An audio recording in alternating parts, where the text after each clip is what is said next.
Hola a todos y bienvenidos. Hoy os voy a hablar sobre la crisis en Europa y la voy a detallar en 10 puntos. Primer punto. Crisis financiera global. La crisis financiera global comenzó en 2008 y afectó a muchos países de todo el mundo. La UE tomó medidas para estabilizar sus mercados financieros y apoyar a los países miembros más afectados, como Grecia, Irlanda y Portugal. Segundo punto. Crisis de los refugiados. La crisis de los refugiados se refiere a la gran cantidad de personas que han huido de sus hogares debido a la violencia, la persecución y otros conflictos en sus países de origen. Esta crisis ha sido especialmente relevante en Europa en los últimos años, ya que muchas personas han huido de países como Siria, Irak y Afganistán y han intentado llegar a Europa a través del Mediterráneo. La UE ha tratado de abordar esta crisis a través de medidas como la política de asilo común y el envío de ayuda humanitaria a los países de origen. Tercer punto. Crisis del Brexit.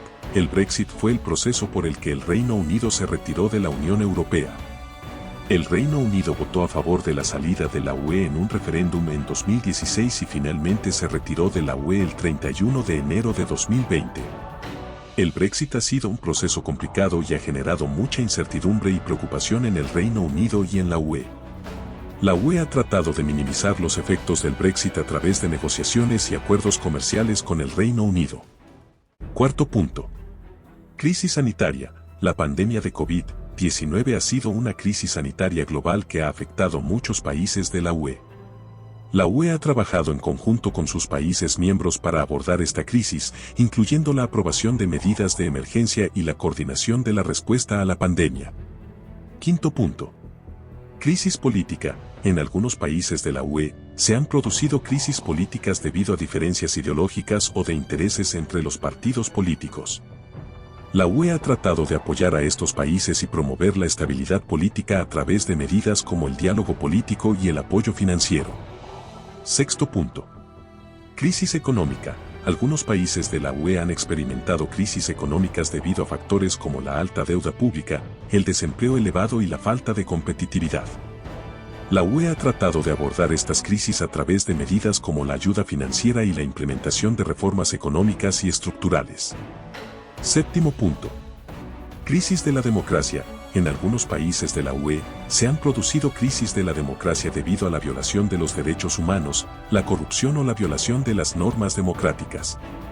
La UE ha tratado de abordar estas crisis a través de medidas como el diálogo político y la promoción de la reforma política. Octavo punto.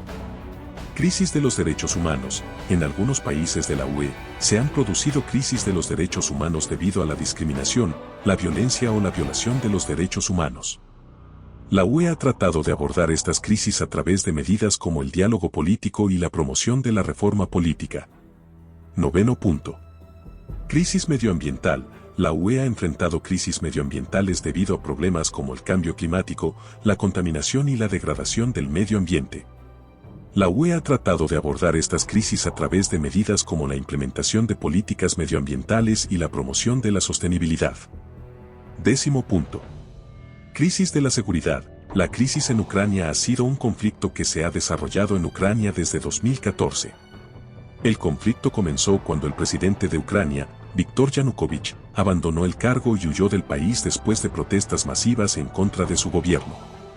Desde entonces, ha habido un conflicto en curso en el este de Ucrania entre las fuerzas del gobierno ucraniano y los separatistas prorrusos apoyados por Rusia. La UE ha condenado la acción de Rusia en Ucrania y ha adoptado medidas de sanciones económicas contra Rusia como respuesta. La UE también ha proporcionado apoyo financiero y asistencia técnica a Ucrania y ha trabajado para promover una solución diplomática al conflicto.